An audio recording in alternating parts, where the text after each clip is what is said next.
ನಾನಾ ವಿಧವಾದಂತಹ ವೃಕ್ಷಗಳು, ಸರೋವರಗಳು, ನಾನಾ ವಿಧವಾದ ತೀರ್ಥಗಳು, ಪಕ್ಷಿಗಳು, ದೇವತೆಗಳೇ ಪಶುಗಳ ಪಕ್ಷಿಗಳ ರೂಪದಲ್ಲಿ ವಿಹಾರ ಮಾಡ್ತಾ ದೇವರ ನಾನಾ ತರಹದ ಸೇವೆಯನ್ನು ಮಾಡುವ ರೀತಿಯಲ್ಲಿ ಓಡಾಡುವಂತಹ ಆ ಪರಮ ಪವಿತ್ರವಾದ ಪರ್ವತ, ದಿವ್ಯವಾದ ಪರ್ವತ, ಭಗವನ್ಮಯವಾದ ಅರ್ಥಾತ್ ಭಗವಂತನ ವಿಶೇಷ ಸನ್ನಿಧಾನಕ್ಕೆ ಪಾತ್ರವಾದಂತಹ ಪರ್ವತ. ಅಂತಹ ಪರ್ವತವನ್ನು ಗರುಡ ದೇವರು ಪರಮಾತ್ಮನ ಆಜ್ಞೆಯಂತೆ ತೆಗೆದುಕೊಂಡು ಬಂದಿದ್ದಾರೆ. ಪರಮಾತ್ಮ ಗೋಮತಿ ತೀರದ ದಕ್ಷಿಣ ಭಾಗದಲ್ಲಿ 60 ಯೋಜನ, ಪೂರ್ವ ಸಮುದ್ರದ ಪಶ್ಚಿಮ ಭಾಗದಲ್ಲಿ 5 ಯೋಜನ ಹಾಗೂ ರುಕ್ಮ ನದಿ ತೀರದ ಉತ್ತರ ಭಾಗದಲ್ಲಿದ್ದು ಈ ಆಜ್ಞೆಯನ್ನು ಗರುಡದೇವರಿಗೆ ಮಾಡಿದ್ದಾನೆ. ಅಲ್ಲಿ ಗರುಡದೇವರು ಆ ಕ್ರೀಡಾಚಲವನ್ನು ಇಳಿಸಿದ್ದಾರೆ. ಮುಂದೆ ಶೇಷದೇವರ ಹಾಗೂ ವಾಯುದೇವರ ವಿವಾದದ ಸಂದರ್ಭದಲ್ಲಿ ಬಲಪರೀಕ್ಷೆಯನ್ನು ಮಾಡುವಾಗ ವಾಯುದೇವರು ಕೇವಲ ತಮ್ಮ ಕನಿಷ್ಠ ಅಂಗುಲಿಯ ಸ್ಪರ್ಶ ಮಾಡುವ ಮಾತ್ರದಿಂದ ಉತ್ತರದಲ್ಲಿರುವಂತಹ ಆ ಪರ್ವತ ನಮ್ಮೆಲ್ಲರ ಸೌಭಾಗ್ಯದಿಂದ ಈ ದಕ್ಷಿಣ ಭಾಗಕ್ಕೆ ಬಂದಿದೆ. ಈ ಪರ್ವತ ಸಾಕ್ಷಾತ್ ಶೇಷದೇವರೇ ಪರಮಾತ್ಮನ ಸೇವೆಗಾಗಿ ಇಂಥ ಪರ್ವತದ ರೂಪದಲ್ಲಿ ನಿಂತದ್ದು. ತಂದದ್ದು ಗರುಡದೇವರು. ಇದನ್ನು ಈಚೆಗೆ ಎತ್ತಿ ತಮ್ಮ ಸ್ಪರ್ಶದಿಂದ ದಕ್ಷಿಣ ಭಾಗಕ್ಕೆ ಕರೆದುಕೊಂಡು ಬಂದದ್ದು ವಾಯುದೇವರು. ಇದೇ ಪರ್ವತದಲ್ಲಿ ತಪಸ್ಸು ಮಾಡಿ ತಾವು ಪರಮಾತ್ಮನ ಪ್ರಧಾನಾಂಗರಾಗಬೇಕು, ಭಗವಂತನ ವಿಶೇಷ ಅನುಗ್ರಹವನ್ನು ಪಡೆಯಬೇಕು ಅಂತ ವಾಯುದೇವರು ತಪಸ್ಸು ಮಾಡಿದ್ದು ಹೌದು. ಇಲ್ಲಿಯೇ ಅಂಜನಾದೇವಿ ತಪಸ್ಸು ಮಾಡಿ ಹನುಮಂತ ದೇವರ ಅವತಾರವಾಗುವಂತೆ ಮಾಡಿದ್ದು ಹೌದು. ಹಾಗಾದರೆ ವಾಯುದೇವರ ಅವತಾರ ಇಲ್ಲಾಗಿದೆ. ವಾಯುದೇವರ ಬಲ ಇದು ಅತ್ಯುತ್ತಮ ಅನ್ನುವುದರ ನಿರ್ಣಯ ಇದೇ ಪರ್ವತದಲ್ಲಿ ಆದದ್ದು. ವಾಯುದೇವರ ವಿಶೇಷವಾದ ತಪಸ್ಸಿನಿಂದ ಅವರು ಪರಮಾತ್ಮನ ಪ್ರಧಾನಾಂಗರಾದದ್ದು ಇದೇ ಪರ್ವತದಲ್ಲಿ. ಗರುಡದೇವರ ವಿಶೇಷವಾದ ಸೇವೆ, ಶೇಷದೇವರೇ ಈ ರೂಪದಲ್ಲಿ ನಿಂತದ್ದು. ರುದ್ರದೇವರು ವಿಶೇಷವಾಗಿ ಇಲ್ಲಿ ತಪಸ್ಸು ಮಾಡಿದ್ದು.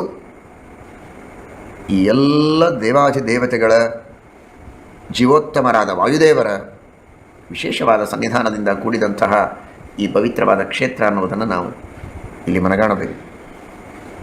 ಯಾವುದೇ ಒಂದು ಕ್ಷೇತ್ರ ಅಂತಾಗಬೇಕಾದರೆ ದೊಡ್ಡವರು ಕುಳಿತರೆ ಅದು ಕ್ಷೇತ್ರ, ಅವರು ಓಡಾಡಿದ್ದೇ ಕ್ಷೇತ್ರ, ಅದೇ ಪವಿತ್ರ. ಅವರು ಸ್ನಾನ ಮಾಡಿದಂತಹ ನೀರೇ ತೀರ್ಥ ಅಂತಾರೆ. ಋಷಿಗಳು, ಮುನಿಗಳು, ಜ್ಞಾನಿಗಳು ಓಡಾಡಿದರೇನೇ ಅದು ತೀರ್ಥ, ಅದು ಕ್ಷೇತ್ರ, ಅವರು ಸ್ನಾನ ಮಾಡಿದ್ದೇ ತೀರ್ಥ ಅಂತ ಆಗೋದಾದರೆ ಇಂತಹ ಮಹಾದೇವತೆಗಳು, ಜೀವೋತ್ತಮರಾದ ವಾಯುದೇವರು, ಇವರೆಲ್ಲ ಈ ತೀರ್ಥಗಳಲ್ಲಿ ಸ್ನಾನ ಮಾಡಿ ಈ ಕ್ಷೇತ್ರದಲ್ಲಿ ತಾವಿದ್ದು ಆ ಪರಮಾತ್ಮನ ಉಪಾಸನೆಯನ್ನು ಮಾಡಿದ್ದಾರೆ ಅಂದರೆ ಎಂತಹ ಪಾವಿತ್ರ್ಯವನ್ನು ಈ ಕ್ಷೇತ್ರಕ್ಕೆ ತಂದು ಕೊಟ್ಟಿದ್ದಾರೆ. ಸ್ವಯಂ ಪರಮಾತ್ಮ ಅಲ್ಲಿ ಅನಂತ ರೂಪಗಳಿಂದ ಸನ್ನಿಹಿತನಾಗಿದ್ದಾನೆ ಎಂದ ಮೇಲೆ ಆ ಕ್ಷೇತ್ರದ ಮಹಿಮೆಯನ್ನು ವರ್ಣನೆ ಮಾಡುವುದಕ್ಕೆ ಸಾಧ್ಯ ಇಲ್ಲ. ಅಂತಹ ಅದ್ಭುತವಾದಂತಹ ಕ್ಷೇತ್ರ ಗರುಡದೇವರು ಪರಮಾತ್ಮನಿಗೆ ಸಮರ್ಪಣೆ ಮಾಡಿದ್ದಾರೆ. ಭಗವಂತ ಅಲ್ಲಿ ಸನ್ನಿಹಿತನಾಗಿದ್ದಾನೆ. ಎಲ್ಲ ದೇವತೆಗಳು ವರಾಹದೇವರಿಗೆ ಪ್ರಾರ್ಥನೆ ಮಾಡಿದ್ದಾರೆ. ಹಿರಣ್ಯಾಕ್ಷನ ಸಂಹಾರ ಆಯಿತು, ಭೂಮಿಯ ಉದ್ಧಾರ ಆಯಿತು. ನಿಮ್ಮ ಆಜ್ಞೆಯಂತೆ ಬ್ರಹ್ಮದೇವರು ತಮ್ಮ ಸೃಷ್ಟಿಯಾದಿ ಕಾರ್ಯಗಳನ್ನು ಪ್ರಾರಂಭ ಮಾಡಿದ್ದಾರೆ. ಎಲ್ಲ ದೇವತೆಗಳು ತಮ್ಮ ಕಾರ್ಯಗಳನ್ನು ಮಾಡ್ತಾ ಇದ್ದಾರೆ. ಗರುಡದೇವರು ಪರ್ವತವನ್ನು ನಿಮಗೆ ಸಮರ್ಪಣೆ ಮಾಡಿದ್ದಾರೆ, ತಂದು ಕ್ರೀಡಾಚಲವನ್ನು. ಇನ್ನು ಮೇಲೆ ತಾವು ಶಾಂತರಾಗಬೇಕು, ನಮ್ಮೆಲ್ಲರಿಗೆ ಸೌಮ್ಯ ರೂಪದಿಂದ ಅನುಗ್ರಹ ಮಾಡಬೇಕು. ತಸ್ಮಾನ್ ಮನುಜ ರಕ್ಷಾರ್ಥಂ ಸೌಮ್ಯ ರೂಪಂ ಹಿ ಧಾರಯ ಧ್ಯಾನ ಯೋಗೇಶ್ವ ಶಕ್ತಾನಾಂ ಅಶಕ್ತಾನಾಂಚ ಕರ್ಮಸು. ಉಗ್ರ ರೂಪವನ್ನು ಧ್ಯಾನ ಮಾಡಿ ನಿನ್ನನ್ನು ಒಲಿಸಿಕೊಳ್ಳುವಂತಹ ಯೋಗ್ಯತೆ ಎಲ್ಲರಿಗೂ ಇಲ್ಲ. ಪರಮಾತ್ಮ ಸೌಮ್ಯವಾದ ರೂಪವನ್ನು ತೋರಿಸಿ ಎಲ್ಲರಿಗೆ ನೀನು ಅನುಗ್ರಹವನ್ನು ಮಾಡಬೇಕು ಅಂತ ಪ್ರಾರ್ಥನೆಯನ್ನು ಮಾಡಿದ್ದಾರೆ. ವರಾಹದೇವರು ಎಲ್ಲರಿಗೂ ತಿಳಿಸ್ತಾರೆ, ನಾನು ಸಕಲ ಸಜ್ಜನರಿಗೆ ಅನುಗ್ರಹ ಮಾಡುವುದಕ್ಕಾಗಿ ಇಲ್ಲಿಯೇ ಸನ್ನಿಹಿತನಾಗಿ ಇರ್ತೇನೆ. ವೈಕುಂಠಾತ್ ಪರಮೋಹ್ಯೇಶಃ ವೆಂಕಟಾಖ್ಯೋ ನಗೋತ್ತಮ ಅತ್ರೈವ ನಿವಸಾಮ್ಯೇವ ಶ್ರೀಭೂಮಿ ಸಹಿತೋಹ್ಯಹಂ. ಶ್ರೀಭೂ ಸಮೇತನಾಗಿ ನಾನು ಇಲ್ಲಿಯೇ ಇರ್ತೇನೆ. ನನಗೆ ವಾಸಸ್ಥಾನ ಬೇರೆ ಇಲ್ಲ ಅಂತ ನಾನು ಇಲ್ಲಿ ಹುಡುಕಿಕೊಂಡು ಬಂದದ್ದಲ್ಲ. ದದಾಮಿ ಪ್ರಾರ್ಥಿತಾನರ್ಥಾನ್ ಮನುಜೇಭ್ಯ ಸದಾ ಸುರಾಹ. ಇಲ್ಲಿರುವಂತಹ ಭಕ್ತರಿಗೆ ಇಷ್ಟಾರ್ಥಗಳನ್ನು ಕೊಡುವುದಕ್ಕೋಸ್ಕರ ನಾನು ಈ ಪರ್ವತದಲ್ಲಿ ಸನ್ನಿಹಿತನಾಗಿರುತ್ತೇನೆ ಎಂಬುದಾಗಿ ಪರಮಾತ್ಮ ಎಲ್ಲ ದೇವತೆಗಳಿಗೆ ಭರವಸೆಯನ್ನು ಕೊಟ್ಟಿದ್ದಾನೆ. ಇದೇ ಪರ್ವತದಲ್ಲಿರುವಂತಹ ಶ್ರೇಷ್ಠವಾದ ತೀರ್ಥ ಸ್ವಾಮಿ ಪುಷ್ಕರಣಿ. ಗಂಗಾದಿ ಸರ್ವತೀರ್ಥಾನಾಂ ಜನ್ಮಭೂಮಿ ಶುಭೋದಕ ಅನೀತಾ ವೈನತೇನ ಕ್ರೀಡಾರ್ಥಂ ತತ್ರ ತಿಷ್ಠತೆ. ಗಂಗಾದಿ ಸಕಲ ತೀರ್ಥಾಭಿಮಾನಿ ದೇವತೆಗಳು ಅಲ್ಲಿ ಸನ್ನಿಹಿತರಾಗಿರ್ತಾರೆ. ಪವಿತ್ರವಾದಂತಹ ಜಲ. ಪುರಾಣಾಂತರದಲ್ಲಿ ತಿಳಿಸುವಂತೆ ಸರಸ್ವತಿ ಆ ಸ್ವಾಮಿ ಪುಷ್ಕರಣಿ ರೂಪದಲ್ಲಿದ್ದು ಶ್ರೀನಿವಾಸ ದೇವರ ಸೇವೆಯನ್ನು ಮಾಡ್ತಾಳೆ. ಜ್ಞಾನಮಯವಾದಂತಹ ಜಲ ಅದು. ಅರ್ಥಾತ್ ವಿದ್ಯಾಭಿಮಾನಿನಿಯಾದ, ಜ್ಞಾನಾಭಿಮಾನಿನಿಯಾದ, ಗುರುಭಕ್ತ್ಯಾದಿ ಗುಣಗಳಿಗೆ, ವಿಷ್ಣುಭಕ್ತ್ಯಾದಿ ಗುಣಗಳಿಗೆ ಅಭಿಮಾನಿನಿಯಾದ, ಶ್ರದ್ಧಾದಿ ಸದ್ಗುಣಗಳಿಗೆ ಅಭಿಮಾನಿನಿಯಾದ ಸರಸ್ವತಿ ಆ ಜಲಾಭಿಮಾನಿನಿಯಾಗಿ ಅಲ್ಲಿ ವಿಶೇಷ ಸನ್ನಿಹಿತಳಾಗಿರ್ತಾಳೆ. ಇವರೆಲ್ಲ ವ್ಯಾಪ್ತರಾದ ದೇವತೆಗಳು ವಿಶೇಷವಾಗಿ ಅಲ್ಲಿ ಸನ್ನಿಹಿತರಾಗಿದ್ದು ಭಕ್ತಿಯಿಂದ ಸ್ನಾನವನ್ನು ಮಾಡಿದವರಿಗೆ ಶುದ್ಧವಾದ ಜ್ಞಾನವನ್ನು ಕೊಟ್ಟು ಅನುಗ್ರಹ ಮಾಡುತ್ತಾರೆ. ಆ ಅನುಸಂಧಾನದಿಂದ ನಾವು ಸ್ನಾನವನ್ನು ಮಾಡಬೇಕು. ನೀರು ಅಂತ ಮಾತ್ರ ತಿಳಿಯಬಾರದು. ಗಂಗಾದಿ ಎಲ್ಲ ತೀರ್ಥಾಭಿಮಾನಿ ದೇವತೆಗಳು, ವರುಣದೇವರು, ಬುಧ, ವರುಣ ಇವರಲ್ಲಿ ಅಂತರ್ಯಾಮಿಯಾಗಿದ್ದು, ಸರಸ್ವತಿ, ಭಾರತೀ ಸಮೇತರಾದ ವಾಯುದೇವರು, ಬ್ರಹ್ಮದೇವರು ಅವರಲ್ಲಿ ಅಂತರ್ಯಾಮಿಯಾಗಿರುವಂತಹ ಭಗವಂತ ಶ್ರೀನಿವಾಸ ವರಾಹದೇವರು ಅಲ್ಲಿ ಸನ್ನಿಹಿತರಾಗಿದ್ದಾರೆ. ಅವರೇ ನಮ್ಮ ಪಾಪಗಳನ್ನು ಪರಿಹರಿಸಿ ಶುದ್ಧವಾದ ಜ್ಞಾನವನ್ನು ಕೊಡ್ತಾರೆ ಅಂತ ಚಿಂತನೆ ಮಾಡಿ ಸ್ನಾನ ಮಾಡಬೇಕು. ಚಿಂತನೆ ಮಾಡಿ ಸ್ನಾನ ಮಾಡದಿದ್ದರೂ ಪರವಾಗಿಲ್ಲ, ಮನೆಯಲ್ಲಿ ಕುಳಿತೇ ಸ್ಮರಣೆ ಮಾಡಿದರೂ ಪಾಪ ಪರಿಹಾರವಾಗ್ತದೆ, ಜ್ಞಾನೋದಯವಾಗ್ತದೆ. ಚಿಂತನೆ ಮಾಡದೆ ಅಷ್ಟು ದೂರ ಹೋಗಿ ನಾವು ಸ್ನಾನ ಮಾಡಿದರೂ ಪ್ರಯೋಜನವಿಲ್ಲ. ಭಕ್ತಿಪೂರ್ವಕವಾಗಿ ಸ್ನಾನವನ್ನು ಮಾಡಬೇಕು ಎಂಬುದಾಗಿ ಇಲ್ಲಿ ತಿಳಿಸ್ತಾರೆ. ಯಸ್ಯ ಯಸ್ಯ ಯಥಾ ಭಕ್ತಿ ತಸ್ಯ ಸಿದ್ಧಿಶ್ಚ ಸಾದೃಶಿ. ಭಕ್ತಿ ಹೇಗಿದೆಯೋ ಹಾಗೆ. ವೆಂಕಟಾಚಲದ ಮಹಾತ್ಮ್ಯ ಬಹಳ ಇದೆ. ಸ್ವಾಮಿ ಪುಷ್ಕರಣಿ ತೀರ್ಥದ ಮಹಿಮೆ ಸಾಕಷ್ಟಿದೆ. ಆದರೆ ಸಿಗೋ ಫಲದಲ್ಲಿ ತಾರತಮ್ಯ ಇದೆ. ಯಾರ ಭಕ್ತಿ ಅಷ್ಟೋ ಅವರಿಗೆ ಅಷ್ಟು ಫಲ. ನಮ್ಮಲ್ಲಿ ಭಕ್ತಿಯನ್ನು ನಾವು ಬೆಳೆಸಿಕೊಳ್ಳಬೇಕು. ಭಕ್ತಿಯನ್ನು ಬೆಳೆಸಿಕೊಳ್ಳಬೇಕಾದರೆ ಮಹಾತ್ಮ್ಯದ ಜ್ಞಾನವಾಗಬೇಕು. ಅದಕ್ಕೋಸ್ಕರನೇ ಇತಿಹಾಸ ಪುರಾಣಗಳ ಶ್ರವಣವನ್ನು ನಾವು ಮಾಡಬೇಕು. ಶ್ರವಣದಿಂದ ಮಹಾತ್ಮ್ಯವನ್ನು ತಿಳಿದು ಭಕ್ತಿಯನ್ನು ಮಾಡುವುದಕ್ಕೆ ಸಾಧ್ಯ ಇದೆ. ಹಣ ಇದೆ ಅಂತ ಇವತ್ತಿನ ಕಾಲದಲ್ಲಿ ತೀರ್ಥಯಾತ್ರೆ ಬಹಳ ಸುಲಭವಾಗಿದೆ. ಒಂದು ಕಡೆಗೆ ಸಂತೋಷವೇ. ಸುಮ್ಮನೆ ಮನೆಯಲ್ಲಿ ಕುಳಿತು ವ್ಯರ್ಥ ಕಾಲಹರಣ ಮಾಡುವುದರ ಬದಲು ದೊಡ್ಡ ದೊಡ್ಡ ಕ್ಷೇತ್ರಗಳಿಗೆ ಅನೇಕ ಜನ ಹೋಗಿ ಬರ್ತಾರೆ. ಟ್ರಾನ್ಸ್ಪೋರ್ಟಿನ ಅನುಕೂಲತೆಗಳಿದೆ, ಕೈಯಲ್ಲಿ ಹಣ ಇದೆ. ಹೀಗಾಗಿ ನಾನಾ ತರಹದ ತೀರ್ಥಯಾತ್ರಾದಿಗಳನ್ನು ಮಾಡ್ತಾರೆ. ಬಹಳ ಒಳ್ಳೆಯದೇ ಇದೆ, ಉತ್ತಮವಾದ ಬೆಳವಣಿಗೆ. ಒಂದು ಕಾಲದಲ್ಲಿ ಇಷ್ಟು ಅನುಕೂಲತೆಗಳಿರಲಿಲ್ಲ. ಆದರೆ ಅನುಕೂಲತೆಗಳು ಇಲ್ಲದೇ ಇದ್ದ ಕಾಲದಲ್ಲಿಯೂ ಬಹಳ ದೂರ ನಡೆದು ತೀರ್ಥಯಾತ್ರೆಯನ್ನು ಮಾಡ್ತಾ ಇದ್ದರು. ಕಷ್ಟಪಟ್ಟು ತೀರ್ಥಯಾತ್ರೆಯನ್ನು ಮಾಡ್ತಾ ಇದ್ದರು. ಭಕ್ತಿ ಶ್ರದ್ಧೆಗಳಿಗೆ ಕೊರತೆ ಇರಲಿಲ್ಲ. ಇವತ್ತು ಹಣಕ್ಕೆ ಕೊರತೆ ಇಲ್ಲ. ಮೇಲಿಂದ ಮೇಲೆ ತೀರ್ಥಯಾತ್ರೆ ಆಗಬಹುದು. CFT ಕಮ್ಯುನಿಕೇಷನ್, ಫೈನಾನ್ಸ್, ಟ್ರಾನ್ಸ್ಪೋರ್ಟ್ ಮೂರರ ಅನುಕೂಲತೆಯೂ ಇದ್ದದ್ದರಿಂದ ಎಲ್ಲವನ್ನೂ ಮಾಡುವುದಕ್ಕೆ ಸುಲಭವಾಗಿದೆ. ಆದರೆ ಇದರ ಜೊತೆಗೆ ಒಂದು ಸೇರಬೇಕು, ಡಿವೋಷನ್. ಆ ಭಕ್ತಿಯ ಕೊರತೆ ಇದ್ದಾಗ ಈ ಎಲ್ಲ ಸಾಧನೆಗಳಿದ್ದು ಪ್ರಯೋಜನ ಇಲ್ಲ. ಭಕ್ತಿ ಒಂದಿದ್ದರೆ ಇನ್ನುಳಿದದ್ದೇನಿದ್ದರೂ ಸರಿ, ಇಲ್ಲದೇ ಇದ್ದರೂ ಸರಿ, ಎಲ್ಲವೂ ಸಿಗುತ್ತೆ. ಇದು ಬರೀ ತೀರ್ಥಯಾತ್ರೆಗೆ ಸಂಬಂಧಪಟ್ಟಂತೆ ಹೇಳುವ ಮಾತಲ್ಲ. ದಾನವೇ ಇರಬಹುದು, ಪರೋಪಕಾರ ಇರಬಹುದು, ಇನ್ನು ಅನೇಕ ವಿಧವಾದ ದೊಡ್ಡವರ ಸೇವೆ ಇತ್ಯಾದಿಗಳು. ಕಾರ್ಯಗಳನ್ನು ಮಾಡುವುದರೊಳಗೆ ಶಿಸ್ತು, ಸ್ವಚ್ಛತೆ, ವ್ಯವಸ್ಥೆ, ಹೀಗೆ ಅನೇಕ ಅಂಶಗಳಿವೆ. ಅವುಗಳೆಲ್ಲವೂ ಇರುತ್ತೆ. ಆದರೆ ಒಂದು ಭಕ್ತಿ ಇಲ್ಲ ಅಂತಾದರೆ ಅವುಗಳೆಲ್ಲವೂ ಇದ್ದು ಇಲ್ಲದೇ ಇದ್ದ ಶ್ರದ್ಧೆ, ಭಕ್ತಿ ಇವುಗಳು ಬಹಳ ಮಹತ್ವ. ಶ್ರೀಕೃಷ್ಣ ಪರಮಾತ್ಮ ಭಗವದ್ಗೀತೆಯಲ್ಲಿ ಹೇಳ್ತಾನೆ, ಅಶ್ರದ್ಧಯಾ ಹುತಂ ದತ್ತಂ ತಪಸ್ತಪ್ತಂ ಕೃತಂಚಯತ್ ಅಸದಿತ್ಯುಚ್ಯತೆ ಪಾರ್ಥ ನ ಚ ತತ್ಪ್ರೇತ್ಯನೋ ಇಹ. ಆ ಅರ್ಥದಲ್ಲಿ ಯಸ್ಯ ಯಸ್ಯ ಯಥಾ ಭಕ್ತಿ ತಸ್ಯ ಸಿದ್ಧಿಶ್ಚ ತಾದೃಶಿ. ವರಾಹ ಪುರಾಣ ಹೇಳುತ್ತದೆ, ಮೂರನ್ನು ಹೇಳುತ್ತದೆ. ಸ್ವಾಮಿ ಪುಷ್ಕರಣೀ ಸ್ನಾನಂ, ಸದ್ಗುರೋ ಪಾದಸೇವನಂ, ಏಕಾದಶಿ ವ್ರತಂಚಾಪಿ ತ್ರಯಮತ್ಯಂತ ದುರ್ಲಭಂ. ಅತಿಶ್ರೇಷ್ಠವಾದ ಪರಮಾತ್ಮನ ಪ್ರೀತಿಗೆ ಸಾಧನವಾದಂತಹ 3 ಉಪಾಯಗಳಿವೆ. ಆ 3 ಬಹಳ ದುರ್ಲಭ. ಸ್ವಾಮಿ ಪುಷ್ಕರಣಿ ಸ್ನಾನ ಮಾಡುವ ಸೌಭಾಗ್ಯ ಶ್ರೀನಿವಾಸನ ಸ್ಮರಣೆಯನ್ನು ಮಾಡ್ತಾ, ವರಾಹದೇವರ ಸ್ಮರಣೆ ಮಾಡ್ತಾ, ಭಕ್ತಿಪೂರ್ವಕವಾಗಿ ಅನುಸಂಧಾನಪೂರ್ವಕವಾಗಿ ಪುರಾಣೋಕ್ತ ಮಹಿಮೆಗಳ ಚಿಂತನವನ್ನು ಮಾಡ್ತಾ ಮಾಡ್ತಾ ಭಕ್ತಿಪೂರ್ವಕವಾಗಿ ಆ ಸ್ವಾಮಿ ಪುಷ್ಕರಣಿಯ ಸ್ನಾನವನ್ನು ಮಾಡುವುದು ಅನ್ನುವ ಸೌಭಾಗ್ಯ ಅಪರೂಪಕ್ಕೆ ಸಿಗತ್ತೆ. ಜೊತೆಗೆ ಶ್ರೇಷ್ಠರಾದಂತಹ ಗುರುಗಳು, ಸದ್ಗುರೋಹೋ, ಉತ್ತಮ ಗುರುಗಳ ಪಾದಸೇವೆಯನ್ನು ಮಾಡುವಂತಹ ಸೌಭಾಗ್ಯ. ಸರಿತಿ ಪ್ರಾಣ ಎಂಬುದಾಗಿ ಉಪನಿಷತ್ತು ಹೇಳುತ್ತದೆ ಐತಿರೇಯದಲ್ಲಿ. ತೀತ್ಯನ್ನಂ ಯಮಿತ್ಯಸೌ ಆದಿತ್ಯ. ಸತ ಅನ್ನುವ ಶಬ್ದಕ್ಕೆ ಮುಖ್ಯ ಪ್ರಾಣದೇವರು ಅಂತ. ಯಾಕೆಂದರೆ ಸಚ್ಛಬ್ದ ಉತ್ತಮಂ ಬ್ರೂಯ. ಸತ ಅಂದರೆ ಉತ್ತಮ, ಜೀವೋತ್ತಮರಾದದ್ದರಿಂದ ಪ್ರಾಣೋ ವಾ ಆಶಾಯ ಭೂಯಾನ್ ಯದಾಮನನಾತ್. ಜೀವೋತ್ತಮರಾದದ್ದರಿಂದ ವಾಯುದೇವರು ಸತ್. ಅಂತಹ ಸದ್ಗುರೋಹೋ, ಜೀವೋತ್ತಮರಾದ ಮುಖ್ಯ ಪ್ರಾಣದೇವರೆಂಬ ಗುರುಗಳು, ಆ ಮುಖ್ಯ ಪ್ರಾಣದೇವರ ಅವತಾರರಾದ ಶ್ರೀಮದ್ ಆಚಾರ್ಯರ ಪಾದಸೇವೆಯನ್ನು ಮಾಡುವಂತಹ ಸೌಭಾಗ್ಯ ಇದು ಬಹಳ ಅಪರೂಪ ಅಂತ. ಸದ್ಗುರೋ ಪಾದಸೇವನಂ. ಸತ ಅಂದರೆ ಶ್ರೀಮದ್ ಆಚಾರ್ಯರು, ಮುಖ್ಯ ಪ್ರಾಣದೇವರು. ಅವರೇ ಗುರುಗಳಾಗಿ ಉಳ್ಳವರು ಯಾರೋ ಅಂತಹ ಶ್ರೀಮದ್ ಆಚಾರ್ಯರನ್ನು ಗುರುಗಳನ್ನಾಗಿ ಪಡೆದುಕೊಂಡ ಶ್ರೀಮದ್ ಆಚಾರ್ಯರ ಗುರು ಪರಂಪರೆಯಲ್ಲಿ ಬಂದಂತಹ ಗುರುಗಳು, ಅಂಥವರ ಪಾದಸೇವೆಯನ್ನು ಮಾಡುವುದು ಒಂದು ದೊಡ್ಡ ಸೌಭಾಗ್ಯವೇ. ತದ್ದಾಸ ದಾಸ್ಯಮಪಿ ಕಿಂ ನ ದದಾತಿ ಪುಂಸಃ ಅಂತ. ಶ್ರೀಮದ್ ಆಚಾರ್ಯರ ಸಾಕ್ಷಾತ್ ದಾಸರಾಗುವ ಭಾಗ್ಯವಿಲ್ಲದಿದ್ದರೂ ಅವರ ದಾಸರ ದಾಸರ ದಾಸರ ದಾಸರ ದಾಸ್ಯ ನಮಗೆ ಸಿಕ್ಕರು, ಅದು ಮಹಾಭಾಗ್ಯ. ಸದ್ಗುರು ಪಾದಸೇವನೆ. ಉಪನಿಷತ್ತು ಹೇಳುವ ಹಾಗೆ ಸದೈವ ಸೌಮ್ಯ ಇದಮಗ್ರ ಆಸೀತ್. ಸತ್ ನಿರ್ದೋಷನಾದಂತಹ ಸರ್ವೋತ್ತಮನಾದ, ಸತ್ವಂ ಸ್ವಾತಂತ್ರ್ಯಮುದ್ದಿಷ್ಟಂ. ಸತ ಅಂದರೆ ಸ್ವತಂತ್ರ, ಸತ ನಿರ್ದೋಷನಾದಂತಹ ಸರ್ವೋತ್ತಮನಾದಂತಹ ಶ್ರೀಮನ್ನಾರಾಯಣ ಅವನು ಸತ್. ಅಂತಹ ಭಗವಂತನ ಸ್ವರೂಪವನ್ನು ತಿಳಿಸಿಕೊಡುವ ಗುರುಗಳು ಸದ್ಗುರುಗಳು.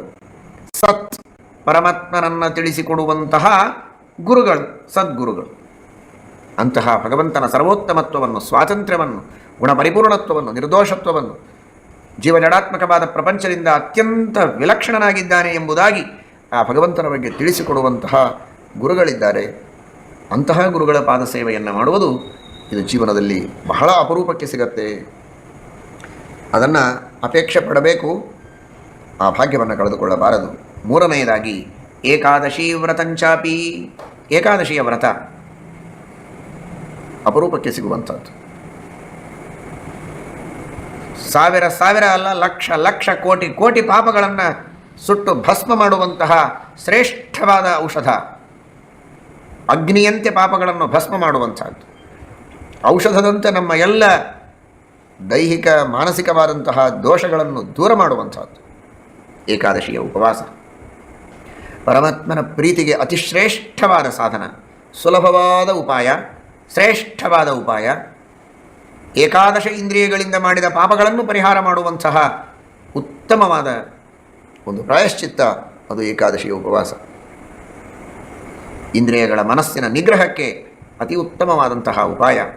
ಅಂತಹ ಏಕಾದಶಿಯ ಉಪವಾಸವನ್ನು ಮಾಡುವ ಸೌಭಾಗ್ಯ ಸಿಗತ್ತೆ ಅಂದರೆ ಅದು ಬಹಳ ಜನ್ಮಗಳ ಪುಣ್ಯದಿಂದ ಮಾತ್ರ ಸಾಧ್ಯ. ಈ ಮೂರನ್ನು ಎಂದಿಗೂ ತಪ್ಪಿಸಿಕೊಳ್ಳಬಾರದು. ಸ್ವಾಮಿ ಪುಷ್ಕರಣಿ ಸ್ನಾನಂ, ಸದ್ಗುರೋ ಪಾದಸೇವನಂ, ಏಕಾದಶಿ ವ್ರತಂಚಾಪಿ ತ್ರಯಮತ್ಯಂತ ದುರ್ಲಭಂ. ಆಯಿತು, ಮತ್ತೆ ನೋಡೋಣ, ಈ ಜನ್ಮದಲ್ಲಿ ನಮಗೆ ಕೆಲಸ ಬಹಳ ಇವೆ, ಮತ್ತೆ ಮುಂದೆ ನೋಡೋಣ ಅಂತ ಅನ್ನಬೇಡಿ. ದುರ್ಲಭಂ ಮಾನುಷಂ ಜನ್ಮ, ದುರ್ಲಭಂ ತತ್ರ ಜೀವನಂ, ಸ್ವಾಮಿ ಪುಷ್ಕರಣಿ ಸ್ನಾನಂ ತ್ರಯಮತ್ಯಂತ ದುರ್ಲಭಂ. ಮನುಷ್ಯ ಜನ್ಮ ಸಿಗೋದೇ ದುರ್ಲಭ. ಸಿಕ್ಕ ಮೇಲೆ ಆಯುಷ್ಯ ಬಹಳ ದಿನಗಳವರೆಗೆ ಇರೋದು ದುರ್ಲಭ. ಜನ್ಮವೂ ಸಿಕ್ಕಿದೆ, ಆಯುಷ್ಯವೂ ಇದೆ. ಆದರೆ ಆ ಆಯುಷ್ಯದೊಳಗೆ ಒಂದು ಬಾರಿಯಾದರೂ ವೆಂಕಟಾಚಲಕ್ಕೆ ಹೋಗಿ ಸ್ವಾಮಿ ಪುಷ್ಕರಣಿ ಸ್ನಾನವನ್ನು ಮಾಡುವುದಕ್ಕಾಗತ್ತೆ ಅಂತ ಹೇಳಲಿಕ್ಕಾಗೋದಿಲ್ಲ. ಎಷ್ಟೋ ಜನರಿಗೆ ಆಗಬಹುದು, ಎಷ್ಟೋ ಜನರಿಗೆ ಆಗದೇ ಇರಬಹುದು. ಬಹಳ ಜನ್ಮಗಳ ಪುಣ್ಯವಿದ್ದರೆ ಮಾತ್ರ ಇದು ಸಾಧ್ಯ. ಹೀಗಾಗಿ ಇದೂ ಅತ್ಯಂತ ದುರ್ಲಭ. ಹೀಗೆ ಎರಡು ರೀತಿಯಲ್ಲಿ ಸೂತಾಚಾರ್ಯರು ಶೌನಕಾದಿಗಳಿಗೆ ಆ ಸ್ವಾಮಿ ಪುಷ್ಕರಣಿ ತೀರ್ಥ, ಆ ಸ್ನಾನದ ಮಹತ್ವವನ್ನು ಇಲ್ಲಿ ತಿಳಿಸಿಕೊಡ್ತಾರೆ. ನಾನಾ ವಿಧವಾದ ನಿತ್ಯ, ನೈಮಿತ್ತಿಕ, ಕಾಮ್ಯ, ಪ್ರಾಯಶ್ಚಿತ್ತ ಎಲ್ಲ ತರಹದ ಕರ್ಮಗಳನ್ನು ಮಾಡಿದರೆ ಏನು ಫಲ ಸಿಗಬೇಕೋ ಆ ವೆಂಕಟಾಚಲದ ದರ್ಶನವನ್ನು ಮಾಡಿದರೆ ಸಿಗತ್ತೆ. ವೆಂಕಟಾದ್ರೇರ್ ವಿಶೇಷೇಣ ದರ್ಶನಂ ಯಚ್ಚ ವರ್ತತೆ ನಿತ್ಯಂ ನೈಮಿತ್ತಿಕಂ ಕಾಮ್ಯಂ ಪ್ರಾಯಶ್ಚಿತ್ತಂಚ ತದ್ಭವೇತ್. ಇದರರ್ಥ ಈ ಎಲ್ಲ ಕರ್ಮಗಳನ್ನು ಪರಿತ್ಯಾಗ ಮಾಡಬೇಕು ಅನ್ನುವುದರಲ್ಲಿ ತಾತ್ಪರ್ಯವಲ್ಲ. ಈ ಎಲ್ಲ ನಿತ್ಯ ನೈಮಿತ್ತಿಕಾದಿ ಕರ್ಮಗಳನ್ನು ಮಾಡ್ತಾನೇ ಇರಬೇಕು. ಅವುಗಳನ್ನು ಮಾಡ್ತಾ ವೆಂಕಟಾಚಲದ ದರ್ಶನವನ್ನು ಮಾಡಿದರೆ ಇನ್ನೂ ಮಹಾಫಲ ಸಿಗತ್ತೆ ಎನ್ನುವುದರಲ್ಲಿ ಈ ಮಾತಿನ ಅಭಿಪ್ರಾಯ. ಆದ್ದರಿಂದ ಇಂತಹ ಶ್ರೇಷ್ಠವಾದ ವೆಂಕಟಾಚಲದಲ್ಲಿ ವರಾಹದೇವರು ಸನ್ನಿಹಿತರಾಗಿದ್ದಾರೆ ಎಂಬುದಾಗಿ ಸೂತಾಚಾರ್ಯರು ತಿಳಿಸ್ತಾ ಇದ್ದಾರೆ. ಕಾಮ್ಯವಾದಂತಹ ಅನೇಕ ಕರ್ಮಗಳನ್ನು ಮಾಡ್ತಾರೆ. ಆ ಕರ್ಮಗಳನ್ನು ಮಾಡುವಂತಹ ವ್ಯಕ್ತಿಗಳಿಗೆ ಸಿದ್ಧಿ ಬೇಕು ಅಂತಾದರೂ ಕೂಡ ಇದು ಪವಿತ್ರವಾದಂತಹ ಸ್ಥಾನ. ಕಾಮ್ಯಕರ್ಮಗಳನ್ನು ಮಾಡುವವರಿಗೂ ಕೂಡ ತಾವು ಮಾಡುವ ಎಲ್ಲ ಕಾಮ್ಯಕರ್ಮಗಳ ಸಿದ್ಧಿ ಶೀಘ್ರದಲ್ಲಿ ಆಗಬೇಕು ಅಂದರೆ ಈ ಅಧಿಷ್ಠಾನದಲ್ಲಿ ಮಾಡಬಹುದು. ನಿಷ್ಕಾಮ ಕರ್ಮಗಳನ್ನು ಮಾಡ್ತಾ ಕೇವಲ ಜ್ಞಾನಭಕ್ತಿ ವೈರಾಗ್ಯಗಳನ್ನು ಬಯಸಿ ಭಗವಂತನ ಅನುಗ್ರಹವೊಂದನ್ನೇ ಬಯಸಿ ಕರ್ಮಗಳನ್ನು ಮಾಡುವವರಿಗೂ ಇದು ಅತ್ಯುತ್ತಮವಾದಂತಹ ಸ್ಥಾನ. ಕಾಮ್ಯಸ್ಯ ಕರ್ಮಣ ಸಿದ್ಧಿ ಏವಂ ಅನ್ಯಾಶ್ಚ ಸಿದ್ಧಯ ಭವಂತ್ಯತ್ರ ನರಾಣಾಂಚ ನಹಿ ವಿಘ್ನಾದಿಕಂಗೋಚಿತ.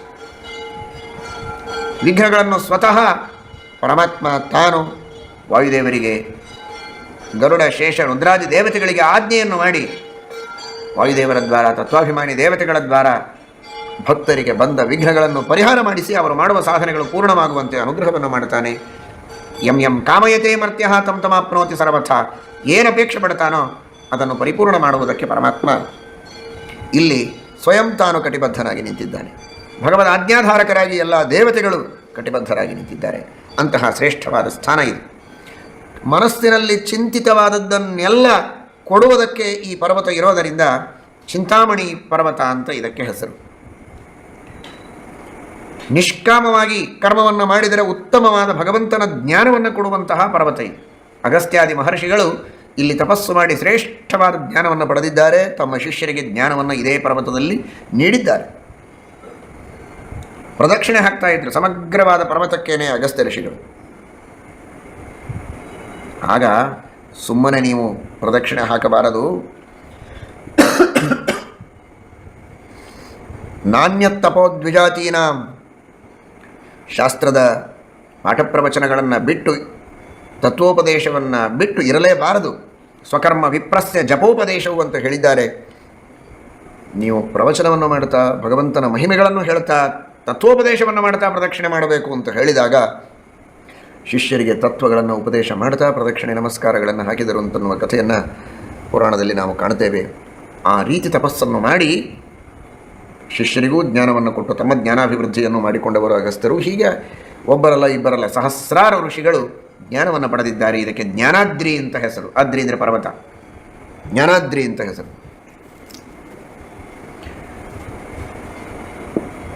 ಕೋಟಿ ಕೋಟಿ ತೀರ್ಥಗಳ ಸನ್ನಿಧಾನ ಇಲ್ಲಿದೆ. ಸಾರ್ಧತ್ರಿಕೋಟಿ ತೀರ್ಥ, 3.5 ಕೋಟಿ ತೀರ್ಥಗಳ ಸನ್ನಿಧಾನವೂ ಇಲ್ಲಿದೆ. ಒಂದು ಪುರಾಣದಲ್ಲಿ ಹೇಳ್ತಾರೆ 66 ಕೋಟಿ ತೀರ್ಥಗಳ ಸನ್ನಿಧಾನ ಇಲ್ಲಿದೆ. ಸಣ್ಣ ಪುಟ್ಟ ದೊಡ್ಡ ಎಲ್ಲ ತೀರ್ಥಾಭಿಮಾನಿ ದೇವತೆಗಳು ಇಲ್ಲಿ ಸನ್ನಿಹಿತರಾಗಿದ್ದಾರೆ. ಅಂತಹ ತೀರ್ಥಾದ್ರಿ ಅಂತ ಇದಕ್ಕೆ ಕರೀತಾರೆ. ಅನೇಕ ಪುಷ್ಕರಣಿಗಳಿವೆ, ಪುಷ್ಕರಾದ್ರಿ ಅಂತಾರೆ. ಸಾಕ್ಷಾತ್ ಯಮಧರ್ಮರಾಜ ಇಲ್ಲಿ ತಪಸ್ಸು ಮಾಡಿದ್ದಾನೆ. ಎಲ್ಲರ ಪುಣ್ಯ ಪಾಪಗಳಿಗೆ ತಕ್ಕ ಫಲಗಳನ್ನು ನೀಡುವ ಸ್ವಯಂ ಯಮಧರ್ಮ ತಾನು ಮಹಾಪುಣ್ಯವಂತನಾಗಬೇಕು ಅಂತ, ಧರ್ಮನೇ ತಾನು ಧರ್ಮವಂತನಾಗಬೇಕು ಅನ್ನುವುದಕ್ಕೋಸ್ಕರ ಇಲ್ಲಿಳಿದು ತಪಸ್ಸು ಮಾಡಿದ್ದರಿಂದ ಇದಕ್ಕೆ ವೃಷಾದ್ರಿ ಅಂತಾರೆ. ವೃಷಾದ್ರಿ ಯಮಧರ್ಮರಾಜ, ವೃಷಾದ್ರಿ ಅವನು ತಪಸ್ಸು ಮಾಡಿದ್ದಾನೆ. ಇದು ಸುವರ್ಣಮಯವಾದದ್ದರಿಂದ ಕನಕಾದ್ರಿ ಅಂತ ಹೆಸರು.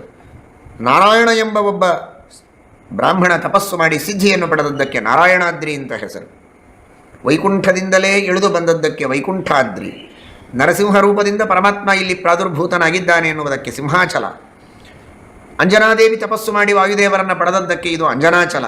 ವರಾಹದೇವರು ಸನ್ನಿಹಿತರಾದದ್ದಕ್ಕೆ ಇದು ವರಾಹಾದ್ರಿ, ವರಾಹಾಚಲ. ನೀಲ, ಅಗ್ನಿಯ ಅವತಾರನಾದಂತಹ ನೀಲ ಎಂಬ ಕಪಿ, ನೀಲೋಗ್ನರಾಸೀತ್ ಕಮಲೋದ್ಭವೋತ್ಥ, ಆ ನೀಲ ಎಂಬ ಕಪಿ ಇಲ್ಲಿ ತಪಸ್ಸು ಮಾಡಿದ್ದರಿಂದ ಇದು ನೀಲಗಿರಿ. ವೇಂ ಅಂದರೆ ಅಮೃತ, ಕಟ ಅಂದರೆ ಐಶ್ವರ್ಯ, ಅಮೃತವನ್ನು ಮೋಕ್ಷವನ್ನು ಕೊಡುವಂತಹ ಪರ್ವತ, ಸರ್ವೇಶ್ವರನಾದ ಪರಮಾತ್ಮನ ಸನ್ನಿಧಾನದಿಂದ ಕೂಡಿದ ಪರ್ವತ. ಇಲ್ಲಿ ಪರಮಾತ್ಮನ ಸೇವೆ ಮಾಡಿದವರಿಗೆ ಅವರ ಯೋಗ್ಯತೆಗೆ ತಕ್ಕ ಐಶ್ವರ್ಯವನ್ನು, ಅಧಿಕಾರವನ್ನು, ಐಶ್ವರ್ಯ ಅಂದರೆ ಸ್ವಾಮಿತ್ವ, ನಿಯಾಮಕತ್ವವನ್ನು ಕೊಡುವಂತಹ ಪರ್ವತ ಅನ್ನುವುದಕ್ಕೋಸ್ಕರ ಇದಕ್ಕೆ ವೆಂಕಟಾಚಲ ಅಂತ ಇನ್ನೊಂದು ಅರ್ಥವನ್ನು ಹೇಳಿದ್ದಾರೆ. ವೇಂ ಅಂದರೆ ಪಾಪ, ಕಟ ಅಂದರೆ ಅದರ ದಾಹ, ಪಾಪವನ್ನು ನಾಶ ಮಾಡುವಂತಹ ಪರ್ವತ. ಆದ್ದರಿಂದಲೂ ಇದು ವೆಂಕಟಾಚಲ. ಬರೀ ಅನಿಷ್ಟ ನೋಡಿ, ವೆಂಕಟಾಚಲ ಎಂಬ ಒಂದೇ ಶಬ್ದ ಎರಡು ಮುಖದ ಮೋಕ್ಷವನ್ನು ತಿಳಿಸಿಕೊಡುತ್ತೆ. ಇಷ್ಟ ಪ್ರಾಪ್ತಿ, ಅನಿಷ್ಟ ನಿವೃತ್ತಿ. ವೇಂ ಅಮೃತ, ಕಟ ಐಶ್ವರ್ಯ, ಅಮೃತತ್ವ, ಮೋಕ್ಷ, ಸುಖ ಅದನ್ನು ಕೊಡುವಂತಹದ್ದು, ಸ್ವಾಮಿತ್ವವನ್ನು ಕೊಡುವಂತಹದ್ದು, ಇಷ್ಟಪ್ರಾಪ್ತಿಯಾಗುವಂತೆ ಮಾಡುವ ಪರ್ವತ. ವೇಂ ಪಾಪ, ಅದರ ಕಟ ನಾಶ ಮಾಡುವಂತಹದ್ದು. ಇಷ್ಟಪ್ರಾಪ್ತಿ ಹಾಗೂ ಅನಿಷ್ಟ ನಿವೃತ್ತಿ ಎರಡೂ ತರಹದ ಮೋಕ್ಷಗಳಿಗೆ ದಾರಿಯನ್ನು ಮಾಡಿಕೊಡುವಂತಹ ಪರ್ವತವಾದದ್ದರಿಂದ ವೆಂಕಟಾಚಲ ಅಂತ. ವೇಂಕಾರೋ ಮೃತ ಬೀಜಂತೂ ಕಟಮೈಶ್ವರ್ಯ ಮುಚ್ಚತೆ ಅಮೃತ ಐಶ್ವರ್ಯ ಸಂಘತ್ವಾತ್ ವೆಂಕಟಾದ್ರಿ ರೀತಿ ಸ್ಮೃತಃ. ಶ್ರೀನಿವಾಸ ಪೂರ್ಣವಾಗಿ ಸನ್ನಿಹಿತನಾಗಿದ್ದಾನೆ. ಶ್ರೀನಿವಾಸಗಿರಿ ಆ ಭಗವಂತ ಇಲ್ಲಿ ಆನಂದದಿಂದ ವಿಹಾರ ಮಾಡ್ತಾನೆ. ಇಲ್ಲಿ ವಿಹಾರ ಮಾಡುವವರಿಗೆ, ಇಲ್ಲಿ ಸೇವೆ ಮಾಡುವವರಿಗೆ ಆನಂದವನ್ನು ಕೊಡ್ತಾನೆ ಎನ್ನುವುದಕ್ಕೆ ಆನಂದಾದ್ರಿ. ಉತ್ತಮವಾದ ಮೋಕ್ಷ ಸಾಧನವಾದ ಸಂಪತ್ತನ್ನು ಕೊಡುವಂತಹ ಪರ್ವತವಾದದ್ದರಿಂದ ಶ್ರೀ ಶೈಲ. ಹೀಗೆ ಇನ್ನೂ ಅನೇಕ ನಾಮಗಳಿವೆ. ಸುಮಾರು 16 ನಾಮಗಳ ಬಗ್ಗೆ ಹೇಳಿ ಇನ್ನು ಅನೇಕ ವಿಧವಾದ ನಾಮಗಳಿಂದ ಇದು ಪ್ರಸಿದ್ಧವಾಗಿದೆ. ಪರಮಾತ್ಮ ವರಾಹ ರೂಪದಿಂದ ಸನ್ನಿಹಿತನಾದ ಸ್ವಾಮಿ, ಹೆಸರೇ ಕ್ರೀಡಾಚಲ, ನಾನಾ ರೂಪಗಳಿಂದ ಇಲ್ಲಿ ವಿಹಾರ ಮಾಡ್ತಾನೆ. ಒಂದು ದಿನ ಲಕ್ಷ್ಮೀದೇವಿಯ ಜೊತೆಗೆ ಪರಮಾತ್ಮ ವಿಹಾರ ಮಾಡ್ತಾ ಇದ್ದಾನೆ. ವಿಹಾರ ಮಾಡ್ತಾ ತಾನು ವಿಟನ ವೇಷದಲ್ಲಿ ಅವಳನ್ನು, ಲಕ್ಷ್ಮೀದೇವಿಯನ್ನು ಕರೆದುಕೊಂಡು ಪರಮಾತ್ಮ ಯಜ್ಞಕ್ಕೆ ಹೋಗಿದ್ದಾನೆ. ಮಹಾಮಹರ್ಷಿಗಳೆಲ್ಲ ಯಜ್ಞ ಮಾಡ್ತಾ ಇದ್ದಾರೆ. 23 ಲಕ್ಷಣೋಪೇತಃ. ಮಹಾಭಾರತ ತಾತ್ಪರ್ಯ ನಿರ್ಣಯದಲ್ಲಿ ಶ್ರೀಮದಾಚಾರ್ಯರು ಹೇಳುತ್ತಾರೆ, ಪರಮಾತ್ಮನ ವಾಯುದೇವರಿಗೂ 32 ಲಕ್ಷಣಗಳಿವೆ, ಭಗವಂತನಿಗೂ 32 ಲಕ್ಷಣಗಳಿವೆ. ಆದರೆ ಪರಮಾತ್ಮನಲ್ಲಿರುವಂತಹ 32 ಲಕ್ಷಣಗಳು ಅತ್ಯಂತ ಸುಸ್ಪಷ್ಟವಾಗಿ, ಅತ್ಯಂತ ಸುಂದರವಾಗಿ, ಸುಸ್ಪಷ್ಟವಾಗಿ, ಸ್ವತಂತ್ರವಾಗಿ ಇರುವಂತಹ ಆ ಭಗವಂತನ 23 ಲಕ್ಷಣಗಳು. ಎಲ್ಲರಿಗೂ ವಾಯುದೇವರಿಗೂ 23 ಲಕ್ಷಣಗಳು, ಭಗವಂತನಿಗೂ ಅಷ್ಟೇ ಸಮಾನ ಅಂತ ತಿಳಿಯಬಾರದು. ಲಕ್ಷಣಗಳ ಸಂಖ್ಯೆ ಸಮಾನವಾಗಿರಬಹುದು, ಆದರೆ ಆ ಪರಮಾತ್ಮನಲ್ಲಿರುವಂತಹ ಲಕ್ಷಣಗಳು ಪರಮಸುಂದರ, ನಿರತಿಶಯ ಸೌಂದರ್ಯ ಪಡೆದದ್ದು ಹಾಗೂ ನಿರತಿಶಯವಾಗಿ ಸ್ಪಷ್ಟವಾದದ್ದು, ಸ್ವತಂತ್ರವಾದ ಲಕ್ಷಣಗಳು ಭಗವಂತನದು. ಅಂತಹ ಲಕ್ಷಣಗಳಿಂದ ಕಂಗೊಳಿಸುವ ಆ ಪರಮಾತ್ಮ ಬಂದಾಗ ಯಜ್ಞದಲ್ಲಿ ಭಾಗವಹಿಸಿದ ಋಷಿಗಳಿಗೆಲ್ಲ ಆಶ್ಚರ್ಯವಾಗಿದೆ. ಯಾರು ಅಂತ, ತಂದೆ ಯಾರು, ತಾಯಿ ಯಾರು, ದೇಶ ಯಾವುದು, ಎಲ್ಲಿಂದ ಬಂದಿದ್ದೀರಿ, ಯಾಕೆ ಬಂದಿದ್ದೀರಿ, 108 ಪ್ರಶ್ನೆಗಳನ್ನು ಕೇಳಿದ್ದಾರೆ. ಪರಮಾತ್ಮ ಹೇಳಿದ, ನನಗೆ ಯಾರೂ ಇಲ್ಲ ಅಂದ. ನಾಹಂ ರಾಜ ನವಾ ವಿಪ್ರಹ ಕಾಚಿತ್ ಜಾತಿಶ್ಚ ನೈವ ಮೇ ನಚ ಮಾತಾ ನಚ ಪಿತಾ ನೈವ ವಾಸಶ್ಚ ಕುತ್ರಚಿತ್. ನೀನು ರಾಜನೋ, ವೈಶ್ಯನೋ, ಶೂದ್ರನೋ, ಬ್ರಾಹ್ಮಣನೋ, ಯಾರು ಅಂತ ಕೇಳಿದ್ದಾರೆ. ನಾನು ಯಾರೂ ಅಲ್ಲ, ನನಗೆ ಯಾವ ಜಾತಿಯೂ ಇಲ್ಲ, ನನಗೆ ತಂದೆ ಇಲ್ಲ, ನನಗೆ ತಾಯಿ ಇಲ್ಲ, ನನಗೆ ಒಂದು ನಿಯತ ಸ್ಥಾನ ಅಂತ ಇಲ್ಲ. ನಾನು ಸರ್ವತ್ರ ವ್ಯಾಪ್ತ, ಸರ್ವಾವಾಸಃ, ಸರ್ವಭಕ್ಷಃ, ಸರ್ವಗಃ, ಸರ್ವರೂಪಧೃಕ್, ನಿರ್ನಾಮ ನಿರ್ಗುಣಶ್ಚಾಹಂ ಯುಷ್ಮಾನ್ ದ್ರಷ್ಟುಮಿಹಾಗತಃ. ನೋಡಿ, ಅನೇಕ ಕಡೆಗೆ ಈ ನಿರ್ಗುಣ ಎಂಬ ಶಬ್ದ ಬರುತ್ತೆ ಅಲ್ಲಲ್ಲಿ ಪುರಾಣಗಳಲ್ಲಿ. ಆ ಶಬ್ದದ ಅರ್ಥವನ್ನು ಬಹಳ ಸರಿಯಾಗಿ ಮಾಡಿಕೊಳ್ಳಬೇಕು. ನೀವೇ ನೋಡ್ತಾ ಇದ್ದೀರಾ, ಕೇಳಿದ್ದೀರಾ ಶ್ಲೋಕವನ್ನು. ಸರ್ವಾವಾಸಃ, ಸರ್ವತ್ರ ವಾಸ ಮಾಡ್ತೇನೆ, ಸರ್ವವ್ಯಾಪ್ತತ್ವ ಎಂಬ ಗುಣ ನನ್ನಲ್ಲಿದೆ. ಸರ್ವಭಕ್ಷಃ, ಇಡೀ ಜಗತ್ತನ್ನೇ ಪ್ರಳಯ ಕಾಲದಲ್ಲಿ ಭಕ್ಷಣೆ ಮಾಡುವಂತಹ, ಸಂಹಾರ ಮಾಡುವ ಮಹಾ ಸಾಮರ್ಥ್ಯ ನನ್ನಲ್ಲಿದೆ. ಸರ್ವಗಃ, ಎಲ್ಲವನ್ನು ತಿಳಿದವನಾಗಿದ್ದೇನೆ. ಸರ್ವಂ ಗಚ್ಚತಿ ಅವಗಚ್ಚತಿ ಇತಿ ಸರ್ವಗಃ, ಸರ್ವಜ್ಞನಾಗಿದ್ದೇನೆ. ಸರ್ವರೂಪಧೃಕ, ಅನಂತ ರೂಪಗಳು ನನಗಿವೆ, ಎಲ್ಲ ತರಹದ ರೂಪಗಳೂ ಇವೆ. ಸರ್ವತ್ರ ಸರ್ವದಾ ಸರ್ವಾಕಾರ, ಸರ್ವರೂಪಧೃಕ. ಮತ್ತಿಷ್ಟೆಲ್ಲ ಧರ್ಮಗಳು ದೇವರಲ್ಲಿ ಇದ್ದ ಮೇಲೆ ಯಾವ ಧರ್ಮಗಳೂ ದೇವರಲ್ಲಿಲ್ಲ, ಯಾವ ಗುಣಗಳೂ ದೇವರಲ್ಲಿಲ್ಲ ಅಂತ ಹೇಳೋದು ಹೇಗೆ? ಹಾಗಾದರೆ ಆ ಮುಂದಿನ ನಿರ್ಗುಣ ಅನ್ನುವ ಶಬ್ದಕ್ಕೆ ಅರ್ಥ ಏನು?